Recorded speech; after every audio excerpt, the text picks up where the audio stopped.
Hi everyone, welcome back to Forward Therapy. My name is Kelly. I am a certified hand therapist, and you know what time it is. New month, new CHT prep practice questions. So if you haven't done this before, here's how it works. We'll go through 15 CHT practice questions. You'll have time, you can pause the video, answer as best you can, then we'll have a little pause, and then we'll go back through the answers with the rationale. So it's 15 questions. This video should be approximately 15 minutes or so. So yeah, let's get into it and have a great study session. Question 1. A patient with rheumatoid arthritis presents with an ulnar sliding of the carpals with a radial tilt and increased ulnar deviation at the MCP joints of the hand. This is known as A. Caput ulna, B. Zigzag deformity, C. Mannerfelt-Norman syndrome, D. Von Jackson syndrome. Question 2.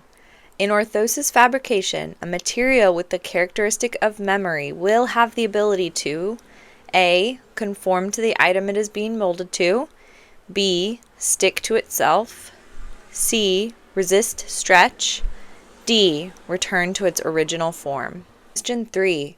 Which of the following is not a site of compression in posterior interosseous syndrome? A. Ligament of Frosch, B. Leash of Henry, C. Distal edge of the supinator, D. Radiocapitellar joint. Question 4.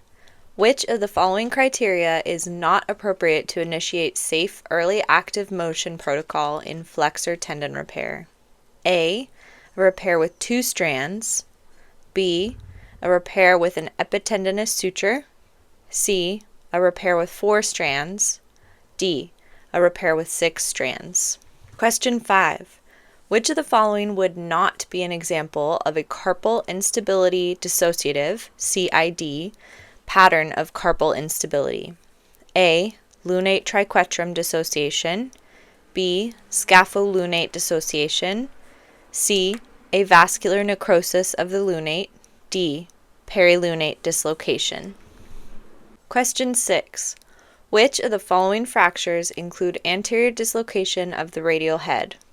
A. Essex Lopresti, B. Montagia, C. Galeazzi, D. Terrible triad. Question 7. External rotation at 60 to 90 degrees of scaption is restrained by which of the following ligaments? A. Superior glenohumeral ligament, B. Middle glenohumeral ligament, C. Inferior glenohumeral ligament, D. Coracohumeral ligament. Question 8. Flaps, such as cross-finger or thenar flaps, in which the surgeon will detach skin and sensate tissue from a donor site and reattach it to the recipient site, and require a second surgery to separate the tissue, are known as A. Free tissue transfer, B. Split thickness skin graft, C. Local flap, D. Pedicle flap. Question 9. Which of the following is not true regarding full thickness skin grafts? A. Consists of the entire epidermis and entire dermis, B. Has the least amount of primary contracture but the most amount of secondary wound contracture, C. Has a slightly greater risk of non-adherence, D. Typically viable in 5 to 7 days. Question 10. Which of the following signs describe exaggeration of the claw deformity, in which the patient will try to straighten their digits and the wrist will fall into flexion with a tenodesis action? A. Andre Thomas sign, B. Duchenne sign, C. Mass sign, D. Wartenberg sign. Question 11. When assessing edema with a volumeter, the following standardized procedures include all of the following except A. Use tepid or room temperature water, B. Remove all jewelry, C. Submerge the hand in water with the middle finger and ring finger web space split over the plastic rod, D. Submerge the hand in water with the index finger and middle finger web space split over the plastic rod. Question 12. What type of prehension pattern is responsible for holding a key to open a door? A. Pad to side prehension. B. Hook grasp prehension. C. Tip to tip prehension. D. Pad to pad prehension. Question 13. While assessing a new patient, you find that they have intrinsic tightness, which is determined by the following assessment. A. Placing the MCP joint inflection, the PIP joint inflection, and the DIP joint inflection. B. Placing the MCP joint in extension, the PIP joint inflection, and the DIP joint inflection. C. Placing the MCP joint in extension, the PIP joint in extension, and the DIP joint inflection. C. Placing the MCP joint in extension, the PIP joint inflection, and the DIP joint in extension. Question 14. A 55-year-old female patient is starting rehabilitation after an elbow fracture and lateral collateral ligament tear, for which she underwent operative repair, internal fixation, and LCL repair. The treating therapist has diligently recorded her range of motion measurements at each treatment session, which have been recorded as follows. Session 1, 30 and 90. Session 3, 25 and 115. Session 4, 30 and 110. Session 5, 35 and 100. The patient also reports increased pain, and the therapist notes erythema. These findings indicate an early sign of which of the following? A. Osteogenesis imperfecta. B. Osteoporosis. C. Heterotrophic ossification. D. Paget's disease. Question 15. All of the following are common sites of compression or entrapment of the median nerve except A. Arcade of Struthers. B. Arch of flexor digitorum superficialis. C. Pronator teres between the two heads. D. Carpal tunnel. E. Lacertus fibrosis. Okay, congratulations. You made it through all 15 questions. Now, make sure that if you need a little extra time, go ahead and pause the video here, go back through your answers, make sure that you can commit to the answer that you've picked, and then let's go ahead and go back through the questions, the correct answer, and I'll give a rationale. Question 1. The correct answer is B, zigzag deformity.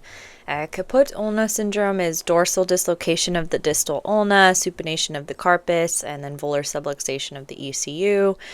Mannerfeld-Norman syndrome is the spontaneous rupture of the FPL due to attrition of the carpal.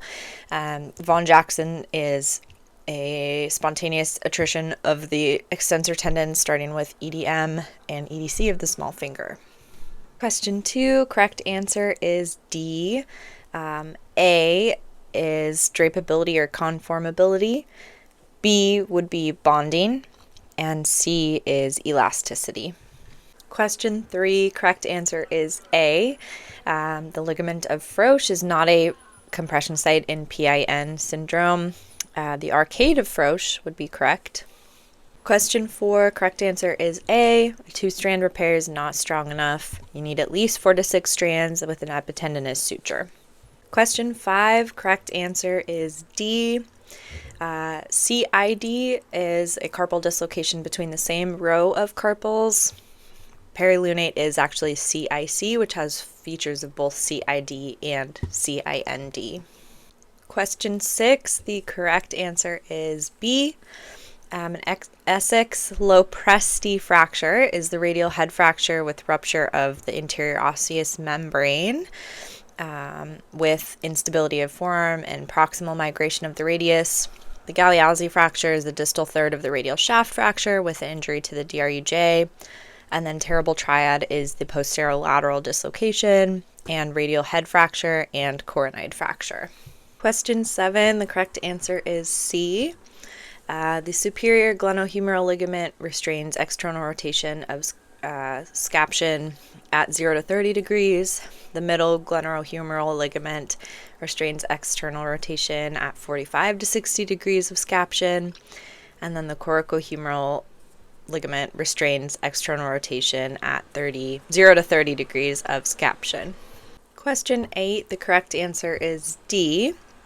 A free tissue transfer is taking a graft from a different location, like the groin, scapula, or lateral arm, to cover a larger area. The split thickness skin graft is including the epidermis and a partial layer of dermis.